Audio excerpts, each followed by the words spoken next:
All right. Hello, Inklings. Welcome to the 2026 goals as well as some book unboxings live. I see we already have a few people in chat. So, welcome, Timothy and Megan and Tobias. Thanks for joining. I'm looking forward to chatting with everyone as we kind of go through this big pile and talk about the upcoming year. Should be pretty fun. So, and let me know if you can hear me all right. I do have some new stuff that I got for Christmas. I have a new webcam and a new mic set. So that was exciting, but this is the test run to see if everything is working the way we want it to. Okay. So it's going to be pretty casual. So we're just going to talk about, obviously some goals that I have for the channel, as well as, some of the books that I'm going to be reading, kind of as we go through this big old stack here. So, cool. Well, I'm going to start maybe with, I think we have 20 books here. Like I said, when I came home, we traveled a little bit for the holidays. My wife is from California, so we went out there to visit family. And when I got back, there was just a stack of book submissions that were on my doorstep and that our house setters kind of pulled in. So plenty of us to look at and go through. So we'll kind of do a little bit of judging a book by the cover as we go through. I think will be fun. And then I'll definitely want to hear some of your guys' New Year's resolutions as well as we go throughout, kind of shout those out as we go. So going to be a great year. Yes, Megan. Hello, Cyanite. Thanks for joining. The Infinite Fantasy Book Glitch. Yes, I tell this to people all the time. One of the biggest perks to being a book reviewer is getting like just unlimited books to read. And I've had a few people reach out and they're like, how much does it cost to get a review? And I'm like, what are you talking about? Like, I get to read books for free. Like, there is no cost other than like I will judge your book like honestly and fairly, which sometimes is a little rough because obviously you're sending me something, you're investing in it, you hope that it does well, but we got to keep the reviews honest. So that's kind of the risk that you take as an author. But new mic is working great, Megan says. Okay, that's what we like to hear. All right, so I'm going to start with this one. This is Secret Sky, The Young Universe. This one was actually hand delivered because they live in the same state as me. But again, I wasn't here to pick it up, unfortunately. But I do appreciate the effort, of bringing it over. So this is the book. Pretty cool, Secret Sky. It's a hardcover. That's nice. It actually looks really good. It has some artwork in here and stuff. That's pretty cool. Looks pretty legit. It does look a little bit like it's a YA, but we'll see. That's a good one to kick things off, though. A big, thick, hardcover Secret Sky by T. Allen Horn. I think I'm going to just stack them. Maybe I'll stack it here. So, okay, Timothy, judgment, bracing for my turn of impact. Yeah, like there's very little that authors can do to influence my ratings. And I sometimes get nervous about that because I'll have really active people in the community and I don't want to, I don't want to show favoritism and I don't want to also like be too harsh. Like it's a tough thing to balance, but I do try to be as fair as possible. And that's kind of, I think, lends to the credibility of your books when it actually does really well. So honest reviews is what it's worth. Page shields are everywhere. True.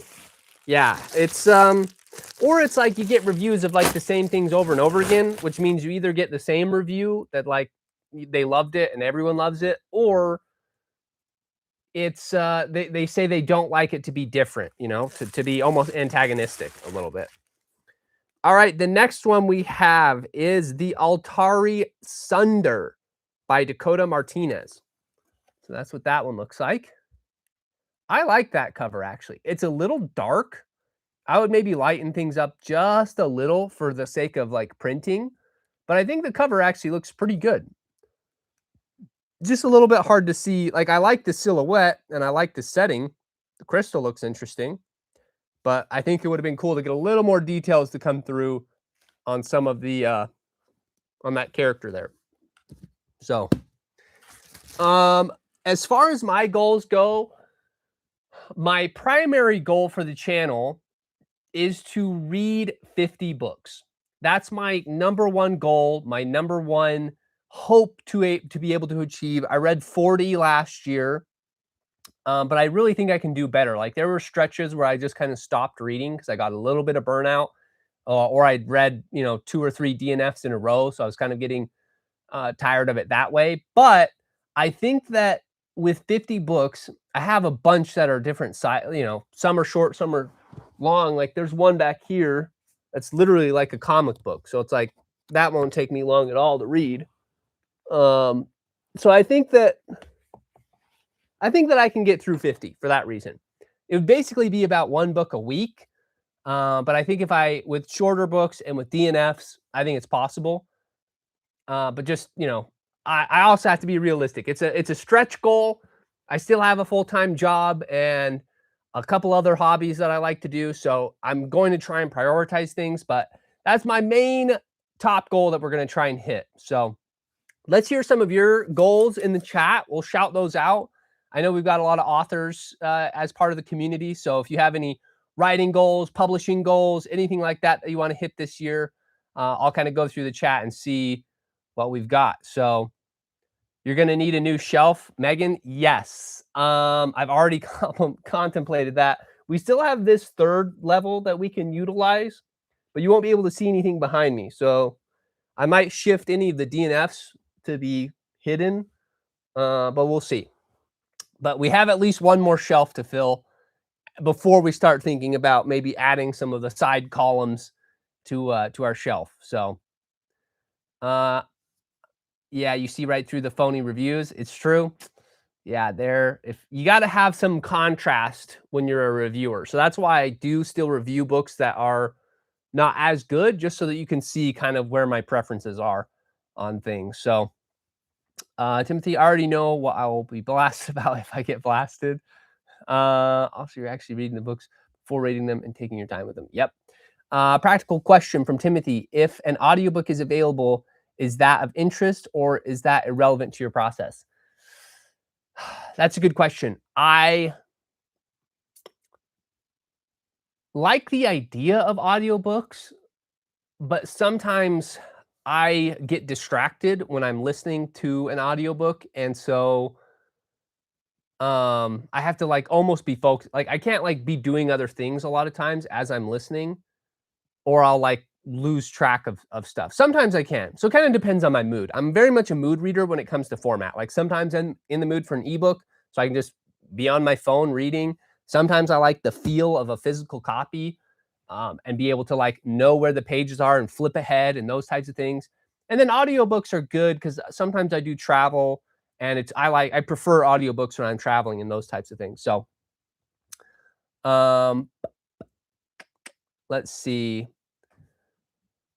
Tobias, curious about my DNF criteria. It's pretty much there's a few things that goes into it. Like I can pretty early on in the process tell if I'm going to like a book or not. And one of the biggest things is dialogue. If dialogue is bad, I will not typically enjoy the book, no matter how well it's written. So that's a big thing that I look for, is if the dialogue is written poorly or doesn't feel real, I will a lot of times still give it a chance. I'll still read about 20% or 5 to 10 chapters, whatever it may be, and see if other things have redeeming qualities about it. But dialogue is a big, big indicator for me if someone is ready to be published. And then trying to think what other like obviously poor writing will get a DNF, like if it just isn't structured very well. Not even from a pacing or plot perspective, but like from the actual infrastructure of the writing, like if the sentences are repetitive, if it, feels like it needs another pass on editing, like those types of things are also typically going to get a DNF from me. I will usually not DNF a book for preference. Like if it's not my preference, that's what the enjoyment score is for. And so I will still read it even if I don't like it, if I feel like it's written well. Um, like a few examples of that. Like I normally wouldn't read Tears of the Fallen because it's like a Malazan-esque complicated book, but I read it and really forced myself to focus in and read that one. And it ended up being one of my favorites, obviously, because it's cover facing. So it was really well written, really well done, but it was super, super complicated. Same with like romanticies and cozy fantasies. Those aren't my preference, but I will still give it my best shot as I'm reading. So it's mostly just if I feel like it's just not up to par, then it will be a DNF. But like if it's something I don't enjoy, that will just be impacted in the enjoyment score.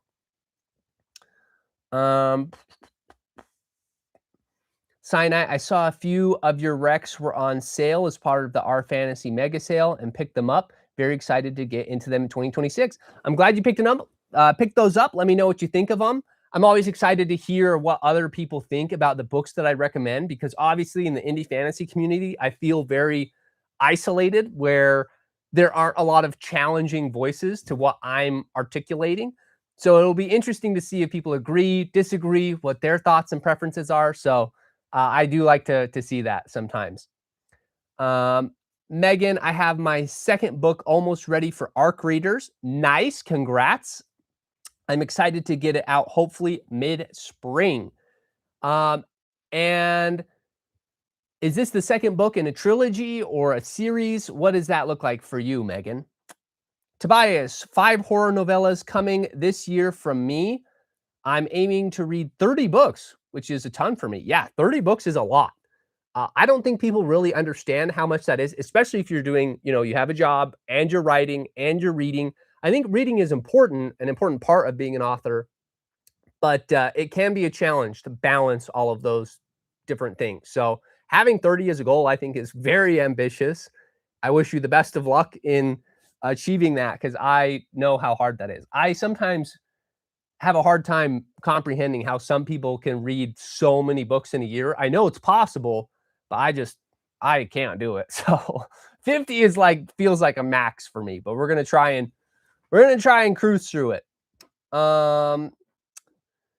Megan, my hope is to finish my trilogy. Okay, you already answered the question. Didn't get to it in time. Finish my trilogy by the end of the year and get a few more short stories out there too. Nice, nice, nice. Yeah, I like when books have complementary novellas or stories that can kind of go with their series, or just to take a break from their series. Sometimes I think it's good for authors to take a breather, step back, be able to kind of reset a little bit. So the C and David, let's see. I love how honest you are when you get around to mine's as it is on your list. Obviously, I hope for a good, but honestly is what's needed to make the writing better. Yeah.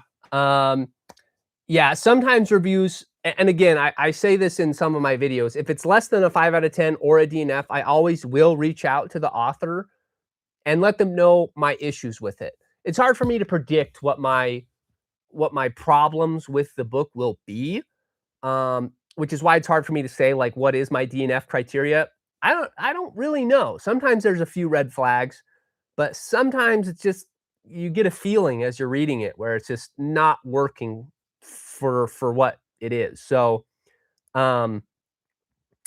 yeah, I do try to be honest, but when it is, in that situation, I reach out to the author and just let them know that what my issue specifically with the book is. I do give them the option where I will still review it if they want me to. It's just not very many authors want a negative review associated with their name and brand, which I completely understand, especially in the indie community. It can be already hard enough as it is. It can be hard to overcome that. So I try to be conscious of that.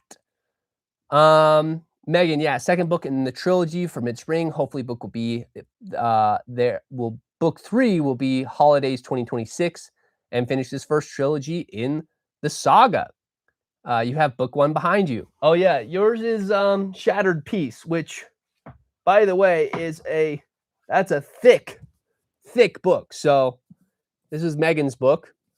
So even though we're doing a new box unboxing, we'll show off, you know, if you're an author here and your book's on the shelf, we'll show off yours as well.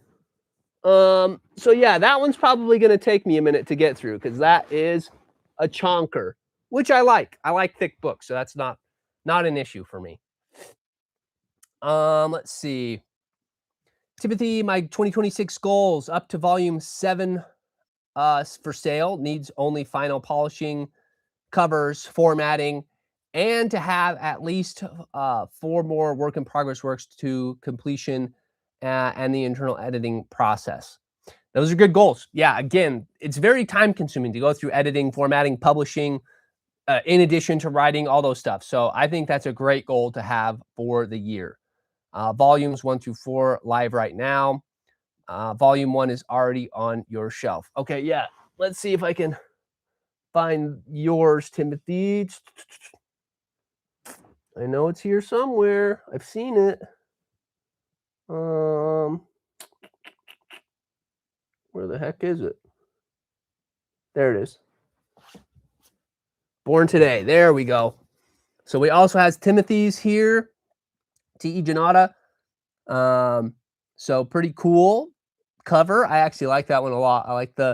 I like when people use the silhouettes as kind of a feature of the cover. The one I'm reading right now is called Dreams of the Fallen, and it uses a handprint as part of the cover with stuff on the inside. I think those are cool covers. Yep, no problem, Megan. Happy to shout out. Like I said, shout out the authors on the channel. So glad to feature anyone. Okay, now I am going to open a few more here. I might need to get, some of these are in boxes, so sometimes I need to get a knife or something. Let's see what we've got. Ooh, this looks nice. Stars and Soil, Scions and Shadows by Dax Murray. That's a pretty cool cover. I like it. A Broken Crown. Sometimes I like the typography covers as well, especially if they, you know, a lot of times Romantasy uses typography type covers, but I do like to see it when other types of books get to use typography. I think it looks good. Let's see. Okay. Pretty cool, pretty cool. Let's open up. Oh, this one I already opened up, but I just wanted to shout this one out. I like cringe having to open these books because they are so cool to look at, and like I almost don't want to open it because of how well it's wrapped. And so I'm a sucker for like the wax seals and like the paper folded over the books. I freaking love that stuff. But we're gonna open it. It's from an author who's already previously submitted to me. It's some of his other books that he's written. His name is Robert York. He wrote Relics. And so I think this is just some of the other books in his trilogy or series that he has. But when I gave his review, you know, one of my critiques was that I thought that it needed another pass, where it had a good plot, had some good characters and stuff, but I felt like it needed some revisions. So he did make those revisions, and he wanted to send me some updated copies. So that's kind of cool.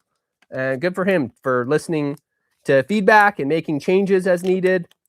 I know it's you can't listen to everyone's feedback, right? Like if you listen to everyone, you know, you never know if it's, you know, when you lose sight of your work and it becomes someone else's, you know, dream for what they want your work to be. So I'm conscious of that as a reviewer, but I didn't necessarily want him to change anything about the story. Just some of the formatting stuff I think needed some updates. So he said he did that, so good for him. And we'll replace the old ones, maybe do a giveaway with the old ones or give it to a library. But again, those are his updated books that he has provided me. So I just want to take a quick.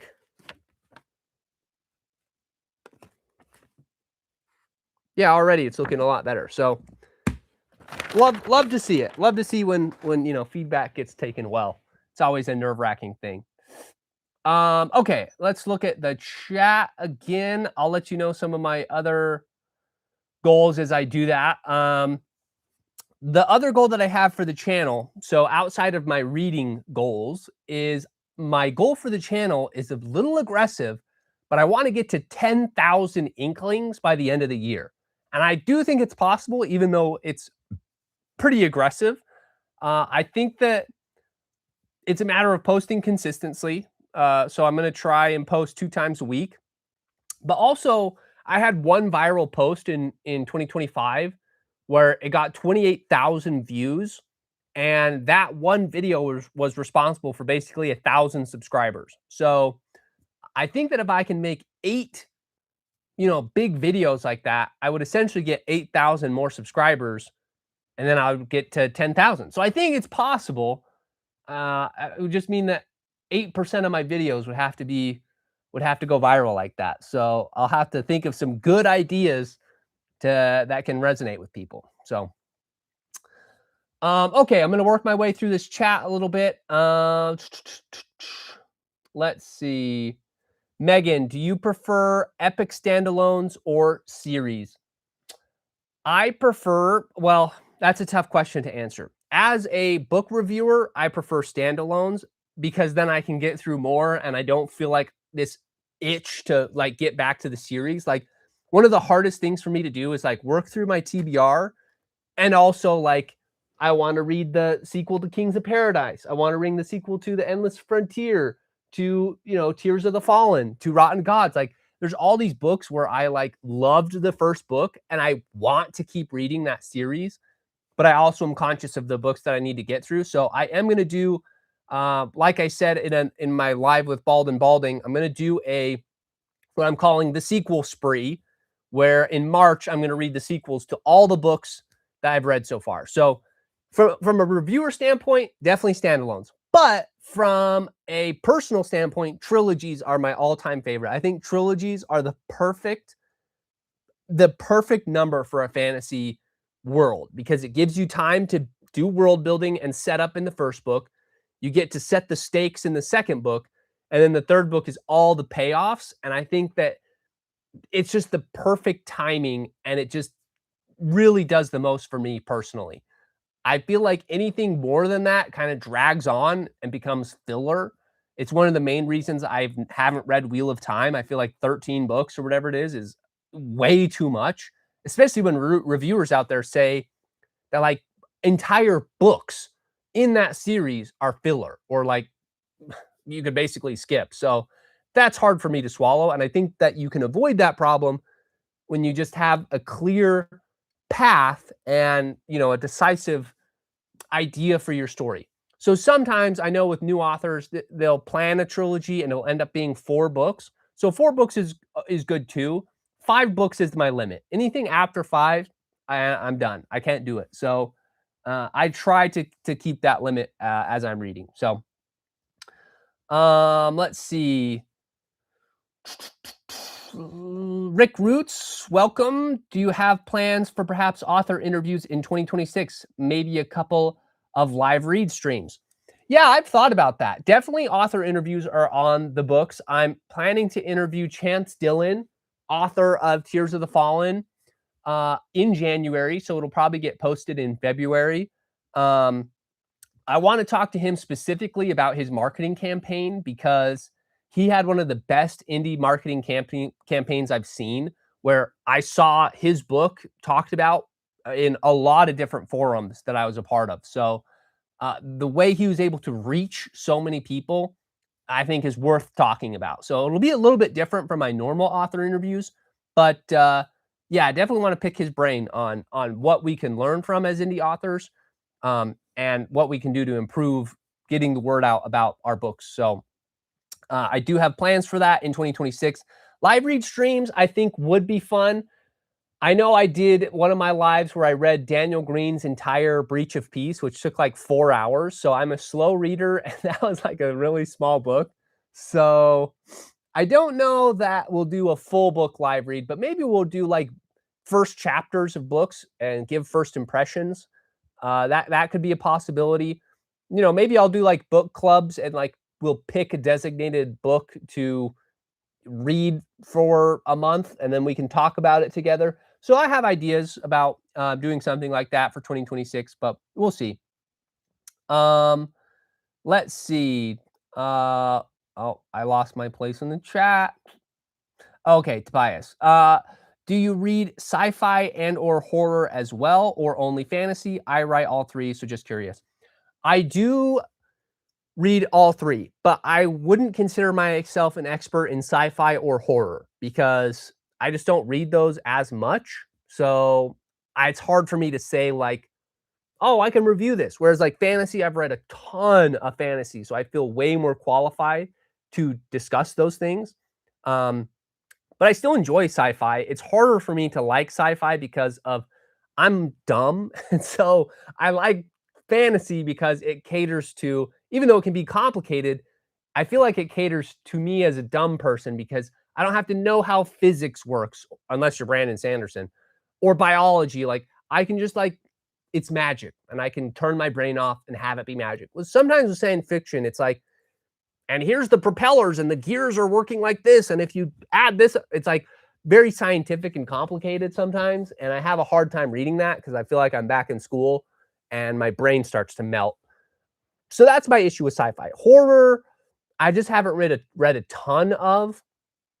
But I feel like horror has a lot of overlap with fantasy. So I feel like I would like it. I just need to read more of it. So yeah, definitely open to it. Again, I don't know that I'm a qualified reviewer for horror. More so, I could make an argument. I could argue for sci-fi, but horror I'm just not as involved with. So, Cyanide, have you been paying attention to cover designers, artists?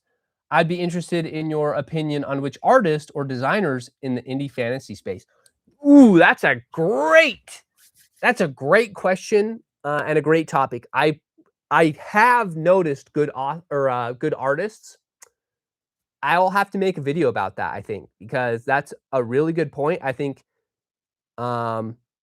it would be helpful for indie authors to know which artists out there are like consistently putting out bangers. I know one for sure that comes top of mind is Jeff Brown. He's super expensive. He's like, I think he's $3,000 for a cover, which is, a lot.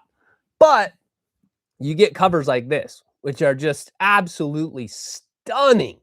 And he has a very distinct style. He always has a person, and then he features something in the background. So I have another one of his. Where was it?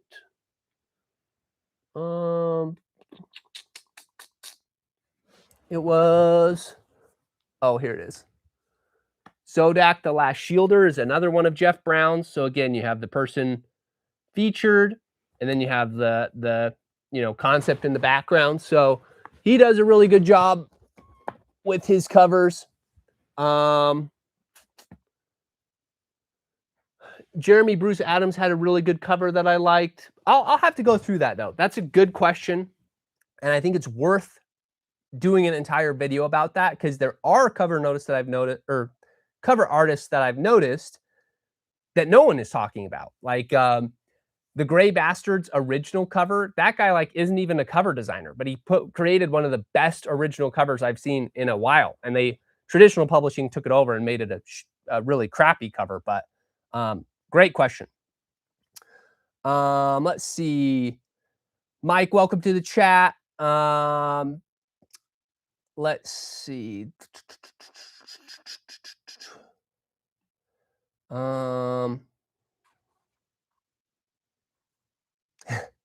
Authors that have their own character growth arcs, yes. The Sean David, also part of the first cap, or also part of the Flat Cap family. I wear one a lot, but am UK based.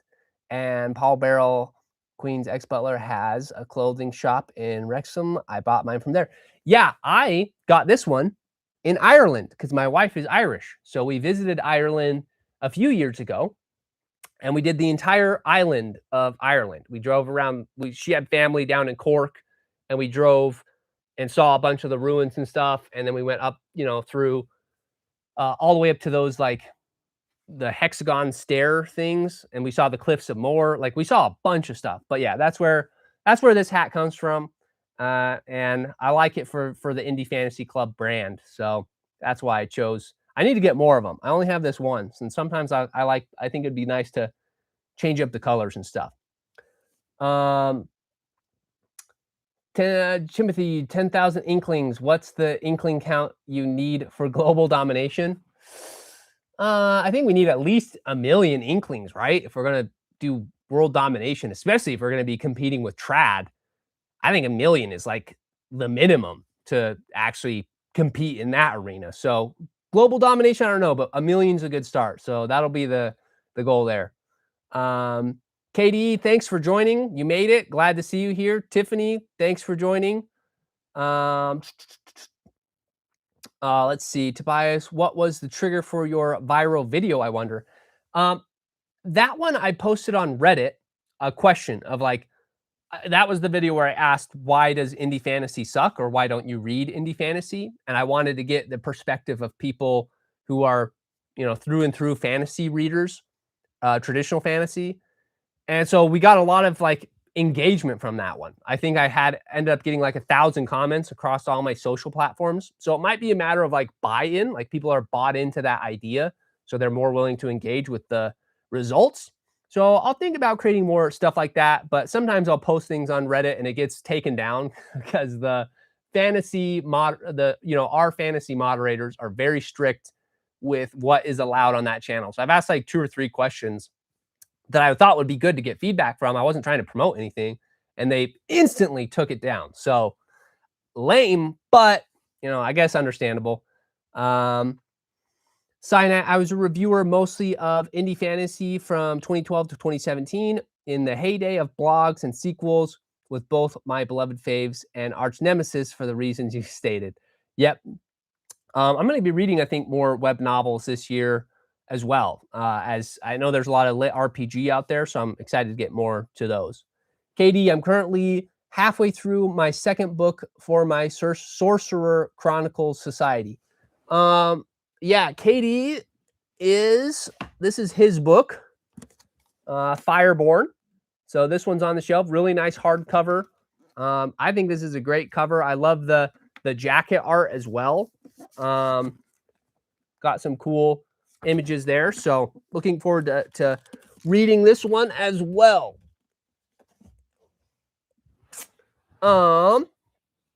Tobias, also curious how you're going to avoid burnout in 2025 or 2026. Yeah, so I've already in my mind decided that 2026 is going to be an ambitious year. So I think the key to not burning out is just setting expectations, pushing for those expectations. And I'll be aware if I feel burnout, because I know what burnout feels like, because I get a little bit of that in the corporate sector, just like corporate burnout. I've also had other ventures that I've done where I've experienced that. So I know what signs to look for in burnout, but this is such a fun hobby for me that I don't see it being a burnout problem, which is one of the reasons why I don't want to do like patrons, what's it called? Patreon, or like paid stuff, or like merch. I feel like if I turn it into a business, I will like it less. And I will be faced with more burnout issues. So I'm trying to keep it as low cost and as value-based as I can, because that's really what I enjoy doing. So Tiffany loves the book club idea, so we'll maybe have to have more of that. Cusmem says, you are not dumb, sir. I mean, well, that remains to be seen, but I appreciate the faith that you have in me. I think it's funny that so many fantasy writers also write horror on the side. Holds up hand, Megan. Yeah, I think, again, there's a lot of overlap there. I had a discussion with the Mariner about fantasy and horror overlap. So I definitely see the connections there. Tobias, I don't think you're dumb, but I get where you're coming from with sci-fi. Yeah, I appreciate all the faith that the Inklings have in me. Yeah, I'm not so sure. You should see me reading a sci-fi book. Like I read with my wife, we read Project Hail Mary, and I had to listen to the audiobook because like my brain couldn't get past all of the mechanics of what it was explaining. Ended up loving the book. It was a fantastic book. But yeah, it was hard for me to it's hard for me to wrap my head. Audiobooks I think are better for sci-fi because then my brain can kind of like shut off when it is does a lot of the explanations. Um so we'll see what we think about that. Matt's joining us from No Fluff Writing Advice. He just woke up. What did I miss? Not much. We're just doing a few unboxings. So this is what we've got so far. We've got a few more in the queue. I know he's in Australia, so it's probably very early over there. The next day, he's living in the future. Megan says, Gray Bastards OG cover was awesome. So good. I've looked up that cover artist because it was so good. And he has like an Instagram, but he does other things. He doesn't do like cover art, at least a lot, or doesn't have a lot of things featured, which is like crazy. Because again, it was really good. Matt, No Fluff Writing says, did you get the Ziploc bag of toenail clippings I sent in? They aren't mine, just some I had lying around. You know, I'm really glad that I got those. I have them, you know, I put them in epoxy so that I could frame them and put them on the back wall here. So if you have any more, you can always send them my way. Cyanide, Merzillion Chan is one of my favorite cover artists. I see her art on a fantasy book and it's an insta buy. Yeah, I'll have to look into that. I don't know if I know who that is, but Felix Ortiz is another big name in fantasy art. I probably would recognize their covers, but I don't know who those ones are. But again, sometimes I'm not conscious of that unless it like really stands out to me. But again, I would probably recognize it if I saw it. King, thanks for joining. Okay. Katie, thank you for putting my book Fireborn on your shelf. I'm honored for sure.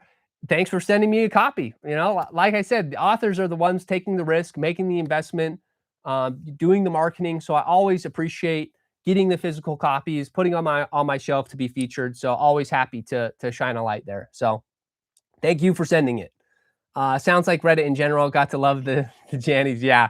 Reddit's an interesting place to be. I like it. It's good, but also it's, you know, there's different personalities within each social platform, which has been interesting to navigate. Reddit is a very different, you have to communicate with Reddit very differently than you communicate with TikTok or you communicate with, you know, YouTube. So, yeah, it's been interesting learning how to have conversations with different groups. I see a lot of authors on Instagram as well. So I've considered doing Instagram, but I hate Instagram and I hate Facebook so much that's another burnout thing where I know I don't like it. So I've kind of avoided doing it because I really don't like those platforms. Not for any reason other than I don't like the functionality of it. I don't have an Instagram. I don't have a Facebook. So like, I don't know. I don't like it as much. I tried to set up an Indie Fantasy Club Facebook a while back and I just don't like posting there. So we'll see if we do anything with it in the future. Let's see. Katie Tackett designed his own cover. Nice. Made a statement without being too much. I think that doing icons like the way you did is a good way to do your own cover because it's simple, but it also gives the fantasy vibe. And I still think it's really well done. So I think it looks good. Tobias, pretty new to the Reddit, but it seems like a must in the fantasy space. I will say, Tobias, that's true because I've promoted different authors on different platforms like TikTok and YouTube, but it's when I posted, you know, my top books of the year in Reddit where authors reached out to me and were like, dude, I saw a huge bump in sales and I was trying to figure out what it was. And it was this Reddit post. So Reddit seems to be the people that are like most committed to like actually making a decision, a buying decision. Whereas TikTok, that's all branding. No one's going to buy anything on TikTok. Unless you do lives and stuff a bunch, then maybe. But Haven't seen people really, they buy into the hype more than they do the actual making a commitment. YouTube also is pretty good usually about, adding things to their TBR and that kind of thing. So, um, softer sci-fi is easier to digest. Very true. Adding all of these books to my TBR for 2026. Yeah, it's gonna be big. It's gonna be a long TBR. I've already read 5 books so far that are in the queue to be reviewed for this year, and wow, we've got some good ones coming up. So you'll have to make some room for some new ones coming your way. Elias Garcia, what do you think of superhero fantasy? And do you have any books that you are reading like that? Um, I'm usually I had a little bit of superhero burnout with Marvel and DC, not gonna lie. But I haven't read a lot of it. That's mostly like from a visual, movie perspective. So, um, yeah, I mean, I haven't read a ton. Like I said, I got sent one comic book, and then there is another. Someone sent me this one, The Rules of Supervillainy. So that one I think is a superhero style book, which I think will be interesting. So, but other than that, I don't get a lot of people who send me superhero style books. I'd be open to it for sure, but yeah, I don't know. Maybe it's a different genre of fantasy readers. So, but yeah, I'm open to it. It would be nice to get a different maybe take on superheroes than like the generic stuff that sometimes gets pumped out by Hollywood. So I'd be open to it. Um, look who's hitting the lights now. Yeah, Brett's in the chat. Okay, yeah, Brett Lurie. He wrote the Endless Frontier series, The Hunter in the Night, and he does a lot of. I joined him on a TikTok live a couple weeks ago, and he does a lot of TikTok live stuff, which I feel like TikTok is a lot harder to manage in the live stream setting. And he did a great job of like looking through comments and managing all the stuff that gets popped up, like people throwing hats and stuff. I don't know. There's so much chaos in a TikTok live that it's really hard for me to like focus sometimes. But I do like the fact that you can have a back and forth dynamic and have group panels and those types of things. It is really interactive. And I think he has a lot of success like selling his books in the TikTok lives, like using the TikTok shop and stuff. So he'll have to verify that. But it was a lot of fun doing TikTok live. But yeah, it's like it's a little more stressful. So I feel like I could do it with Brett because he was the one managing everything. But yeah, I don't feel as confident managing it myself. So, Matt says, I thought I had superhero fatigue until I read Industrial Strength Magic. It was a fun read, blends superheroes with fantasy. Okay, that sounds good. I'll have to see if I agree on that one. But yeah, I agree. Sometimes superhero fatigue is just a matter of like the Hollywood apparatus. So, Cyanide says Reddit is where you go when you've got your sword back from the smith and you need to go get it worn again. Yeah. Brett says TikTok is most of my sales these days. So there you go. Reddit is a ghost town whenever I post about my books. Yeah, with Reddit, I do feel like authors almost have to be engaged in the comments of different posts. So Delilah Wan does a really good job of that. You'll see her kind of in the fantasy subreddits a lot, where she will make comments on other things that not necessarily about her book, but she's able to like get a lot of credibility and authority because she speaks to a lot of different fantasy elements. So maybe that's a better approach for authors. Sometimes it's hard to sell your own stuff on something like Reddit because why should they believe you? You obviously you like your own book and you're selling your own stuff. So what credibility do you have? But if someone else is advocating for it, sometimes it's a little bit easier for people to trust it and buy it. So yeah, I take what I say with a grain of salt. I'm approaching these channels as a reviewer and not so much as a author. So yeah, it's probably a different experience for authors. So you'll have to let me know if that's the case. Megan is taking a break from Facebook and Insta for the same reason. I've never thought about getting on Reddit. Yeah. And then it just depends. Some people like Instagram, they like Facebook. It's easier for them to post on there. So I'm not saying don't use those platforms. You should use whatever platforms is you're most comfortable with. So whatever's going to avoid you getting burnout when you're doing the marketing, I'd say go for it. For me, I have to avoid it for burnout. So Mike says you should try Wistful Ascending. It's superhero sci fantasy. It is 5 stars. Wistful Ascending. Yeah, that sounds like an interesting blend too. Superhero and sci-fi and fantasy. They're really trying to check all the boxes to make sure it has a wide audience. So we'll have to see about adding that one to the TBR. Brett says the comments in TikTok rein in a lot faster, which is so true. It's impossible to get, and it's hard to scroll back. So like if you miss someone's comment, it's like you feel bad and can't really go back and see. So but he does say he can verify, yes, TikTok Shop and TikTok Lives are a good channel for him. So maybe something worth pursuing. Katie says, is fantasy your favorite genre? Who's your favorite fantasy author? And what about their style do you enjoy most? Fantasy is 100% my favorite genre. I struggle with every other genre other than sci-fi I can sometimes read. Horror I can sometimes read.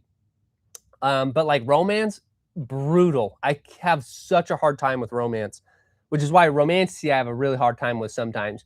Reign and Ruin was okay because it had a good enough premise that I feel like it was still good to read. But something like A Court of Thorn and Roses or Fourth Wing, I feel like I would have a harder time with. But maybe not. Who knows? Like I always try and keep an open mind. Cozy fantasy, I've only read one. Had a really hard time with that one. But again, lots of people like that style of fantasy. The kind of Neil Gaiman or the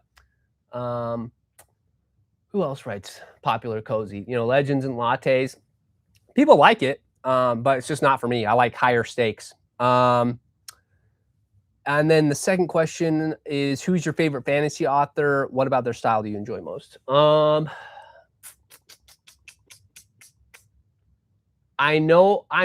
give 2 answers. I'll give my traditional authors that I enjoy, and I'll give my indie authors that I've enjoyed so far to add some perspective. I like Brandon Sanderson. So, I'm also part of the Cosmere fan club. I think he's done a great job telling stories. So many authors get caught up in how to tell the story that they lose the meat of the story. Like I want to know what the plot is and have a satisfying story being told. And I think he does a really good job of that. I know he has other issues with like some of his repetitiveness, some of his prose. I can overlook that because he delivers consistently great stories with great endings. The other author that I feel like does a really good job of that is John Gwynne. I loved his Faithful and the Fallen series. I really want to read his new series, his new trilogy that he wrote, the Shadow of the Gods trilogy. I think he does a great job, with Animal Companions. He did a great job with Prophecy. He did a great job with Found Family. And he did a great job with the magic system, with great payoffs for the characters. So great at writing battles. So I really like those 2 authors. And then for contrast, author that I don't like that's really popular is Robin Hobb. Really don't like her writing style because it's so 10 out of 10 characters. If I were to rate it on my indie ranking scale, have no notes on the characters, but it just is horrendously boring. Her Assassin's Apprentice trilogy. I finished the entire trilogy. I can't believe I didn't DNF it. Horrendously boring, in my opinion. Yeah, great characters, but who cares if you are tearing your hair out to read the book? But people love her books, so that's kind of where I fall. And so I like more modern fantasy. Classic fantasy, I like. It's okay. And then as far as my new favorite authors in the indie fantasy community, let's see. Let's take a look. Richard Nell, Loved Kings of Paradise. Holy cow. He did a great job creating a great villain that I'm rooting for. It's one of the rare instances where like he actually fulfills revenge. Where like so often they're like, no, revenge is a bad thing. Sometimes I want to see the person get revenge, and he delivers on that. Brett Lurie's Endless Frontier I liked. It was a Western sci-fi fantasy kind of blend, so that was new and interesting. Let's see. I like Chance Dillon's Tears of the Fallen, but again, that's a complicated book. So I don't know if he would be a favorite author, but I did like how complex and how ambitious his writing was.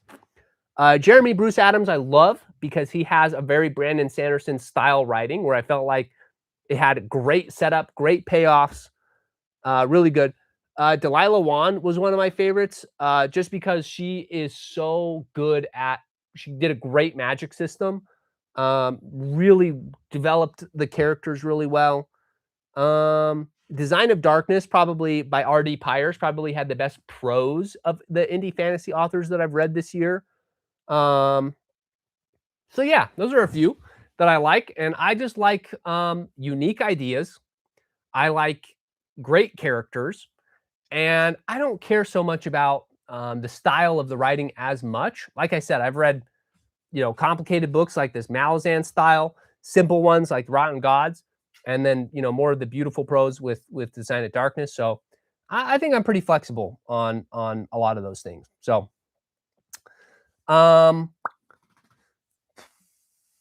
their style. Let's see.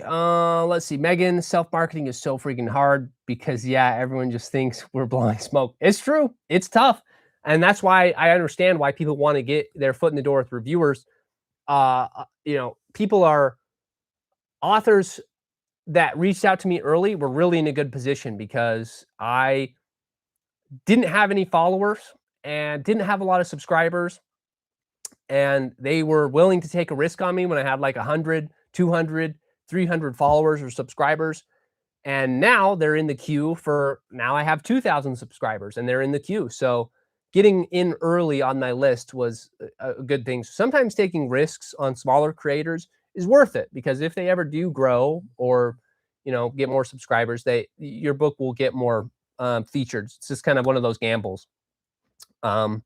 All right, I need to open up a few more of these books, and then we'll get back to the chat. So let's open up this pink one. I feel like I get Christmas again, all these books. Christmas 2.0 over here at the Indie Fantasy Club. Oh, hell yeah. This is what I'm talking about.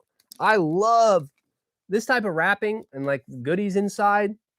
I freaking love this stuff. It's hard for me to open it because I just want to keep it in its wrapping. So I know it's extra work, but like bookmarks, swag, I think it's always cool to get that kind of stuff. You'll see on maybe I can show my computer. I put the stickers that people send me on my back of my computer. So I do try to take advantage of all the stuff that people send me. I'm just going to rip it. Sorry.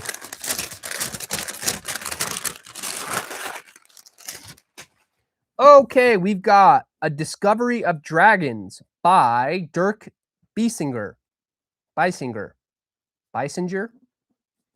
Anyway, that is that cover. Very interesting. It looks almost hand painted, which I think sometimes maybe is a good style with like the rise in AI stuff. It's a good way to show that like this is an authentic cover. I know a lot of people have like very strong feelings about AI. Hey, I'm not one of them, but I think it is what it is. I think technology, once the cat's out of the bag, it's hard to like, put it back in. So, I try not to hold that against people, and I never make assumptions about AI. So I give everyone the benefit of the doubt. But if you do want to have like a way against it, like any type of handcrafted thing like this is a good way to prove that it's not. So Let's open one more, then I'll get back to the chat. I promise. You guys are very active in the chat today. This is probably the most active live that I've had so far. So that's kind of cool. Normally it's just me and maybe a couple others. But oh, look at that. Wow. Wow, wow, wow. Look at this one. Oops. I dropped that. Look at that. Wow, that looks so cool. They wrapped it in a map. That's awesome. Look at the back. Oh, I really don't want to break this thing. I kind of want to keep the map to this. Let's see if the thing is they send it in such cool wrapping paper, and then they tape it to hell, and I have to destroy it to get into it, which freaking sucks. We'll try to be gentle. Maybe we can salvage. Oh no, we're screwed. We're screwed. We're in danger. Okay, we did it. We did it. We're okay. We're okay, chat. We survived the initial unwrapping. Let's see if we can slide it out and save the paper. Let's see. Well, we mostly saved it. We'll keep this. We'll find a place for this. Very cool. Let's put that right there for now. And this one is from Becoming a Druid by Mike Molman. Oh, Mike's in the chat, I think. So we get to, maybe not. I know he was here earlier. So really cool cover here. Again, love the wrapping. So thanks for, I like the time and attention to detail with those types of things. So, and a great cover. I like how this looks. So excited to read that one. A nice hard cover. And it's even signed. Very cool. Love it. Love, love, love. Okay, now I'll jump back in the chat here, see if we missed anything.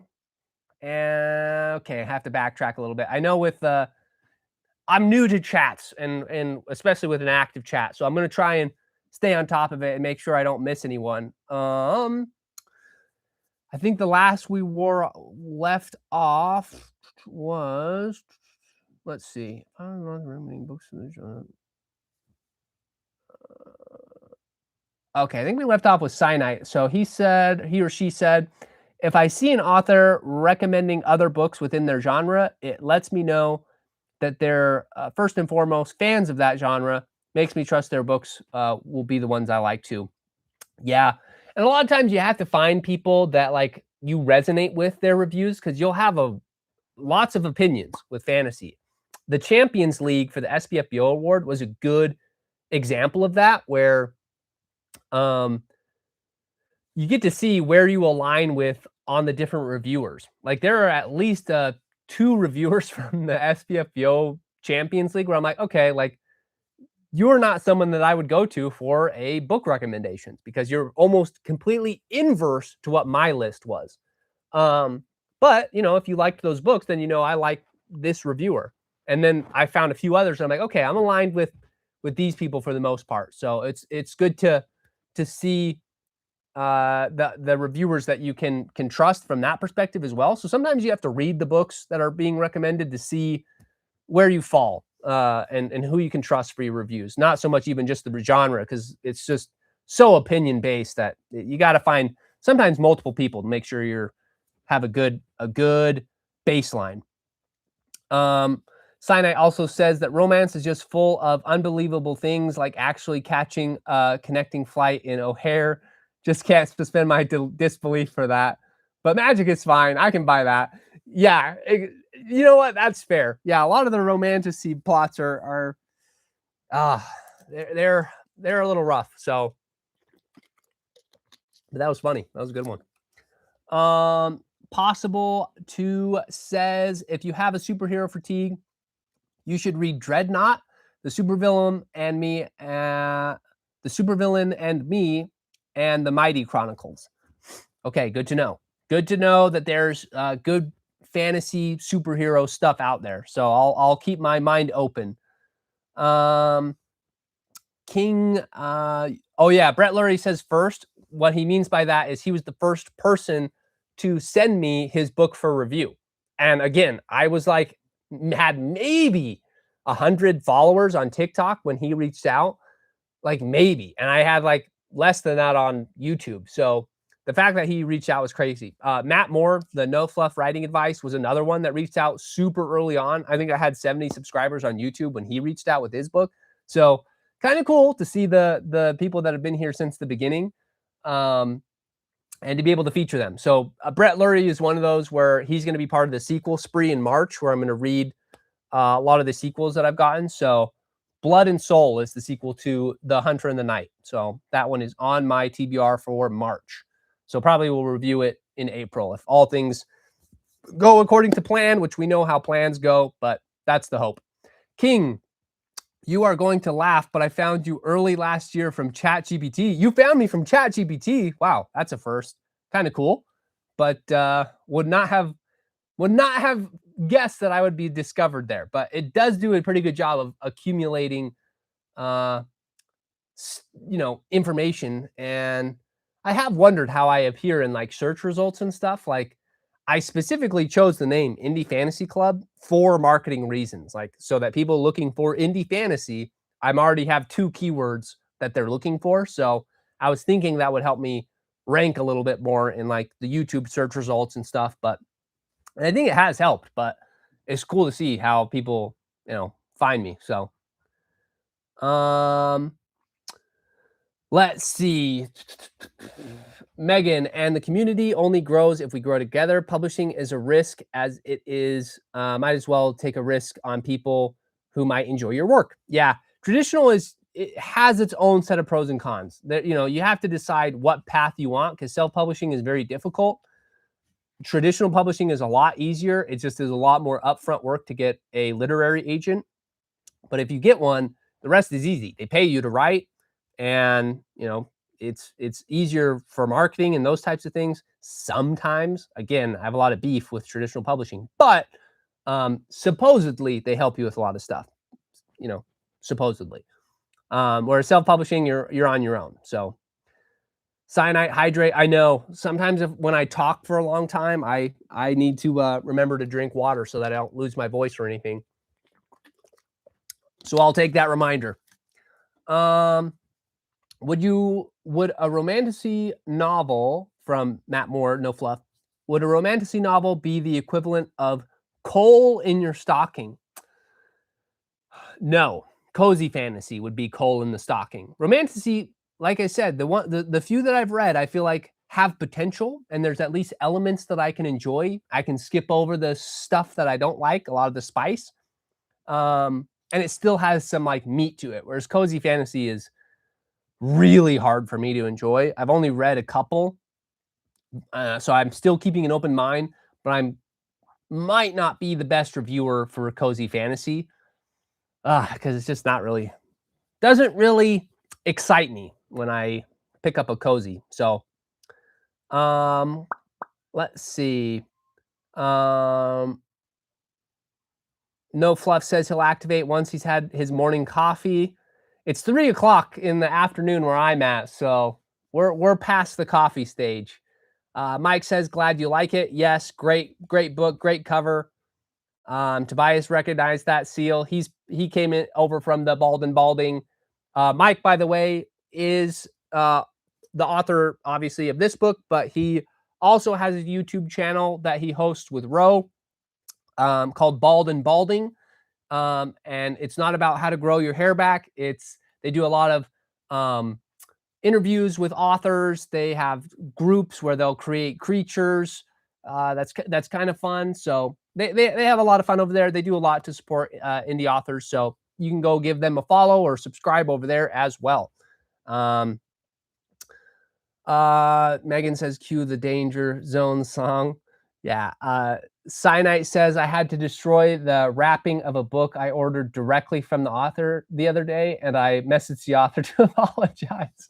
I feel like that sometimes. I'm like, it feels like a crime to unwrap some of these books, which again, that's what makes them so, I don't know, so cool to get. So, No Fluff says Mike just set the wrapping bar way too high. Agreed. Yep. Wrapping it in a map, that's a new one, and that's pretty cool. So very, very high standard. But really any type of like, of the paper wrapping around a book, again, like with the bookmarks in it, I love that stuff. So cool cover.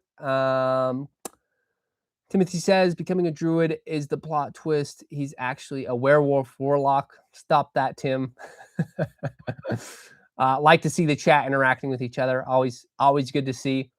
Yeah, Matt says about 70 subscribers when he found the channel. Crazy. The fact that you would trust me to read your book with 70 subscribers, I don't know. You might have something wrong with you if you trust me with a review at that stage. So Brett's excited for the sequel spree. I am too. I've been really looking forward to getting that. So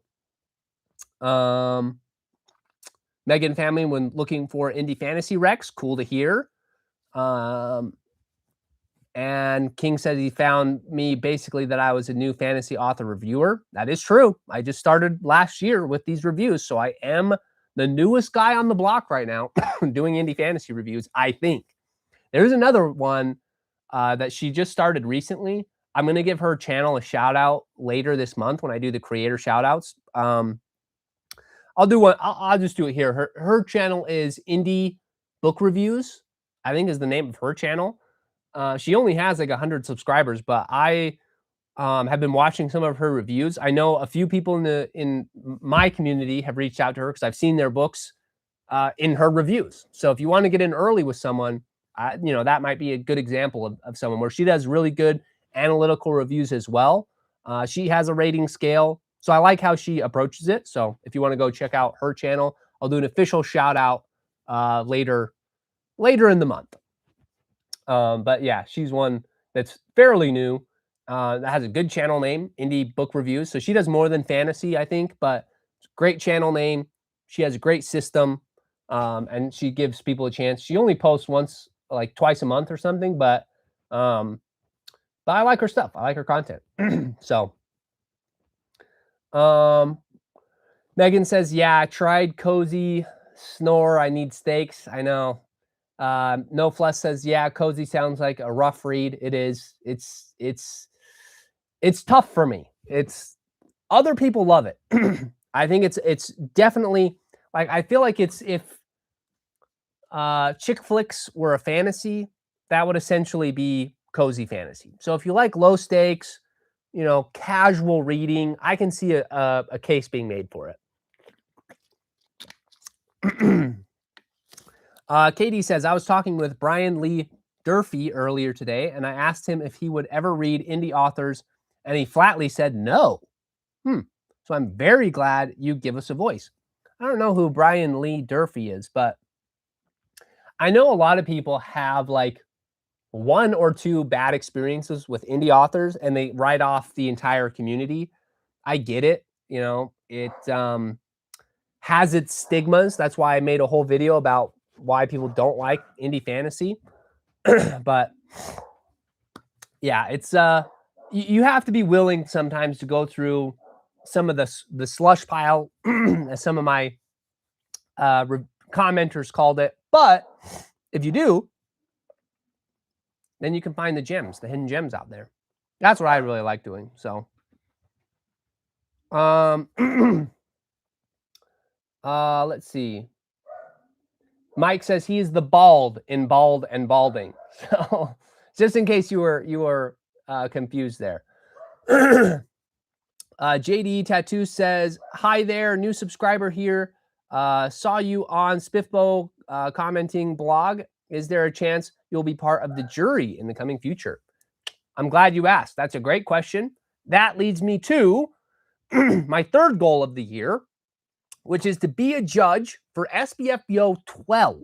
11 is happening this year, and I know he was looking for one extra judge, but I didn't want to really be a judge this year. I would have if he asked, but I feel like a year will give me time to build the channel so that people actually get to get featured a little bit better, and get seen more. And it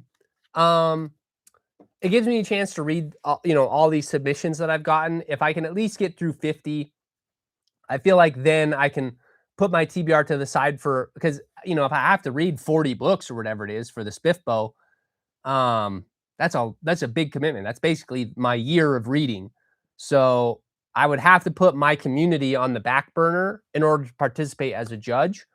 I have conflicting feelings about that because I want to make sure I honor the authors that are reaching out and investing and, trusting me with reviews. But I also want to get more attention out there, and SPIFFBO is a great contest to participate in. So I would not say no to being a judge, and my goal is to do that next year. So it's kind of a goal for this year, but my goal is to get big enough that Mark, who's the one who runs it, sees me as a valid judge in the competition. So yes, I will hopefully be a judge for not this year's SPFBO 11, but SPFBO 12. That's my goal. And again, when I started like the Champions League and participated in some stuff, again, I was still pretty small, and I thought it would just be fun. So yeah, that's a goal of mine. I hope to get to that point. We got another. We got from Ahmed. We have the Tales of Sir Peter, the Beast of the North. So he had already sent me a copy, but I think he made some updates and some changes to some of the books. I think he got some feedback that made him want to update a few things. So this is his more updated version. So we'll just replace his old one on the shelf with that one. Well, let's see. Let's open up one more. Oh, crap. This one is taped really aggressively. Do I have any? We'll use this little gargoyle as a book opener. We'll see if it works. Oh no, he's too weak. Oh no, it worked. Wow. Always trust the gargoyles to come in clutch. Okay. Holy cow. This person really wanted to protect their stuff, which, fair enough. I would too. Okay. Oh, this is my workout for the day. Holy cow. Okay, that should be good enough. As you can tell, I don't work out very often. So, okay, let's put this little guy back on his pedestal. Okay, we have Credible Threats by Daniel Meyer.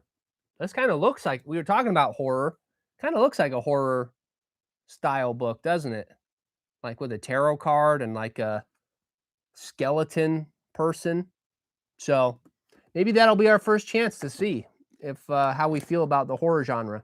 I have read a few urban fantasies that kind of dip into horror-esque elements, so not opposed to it.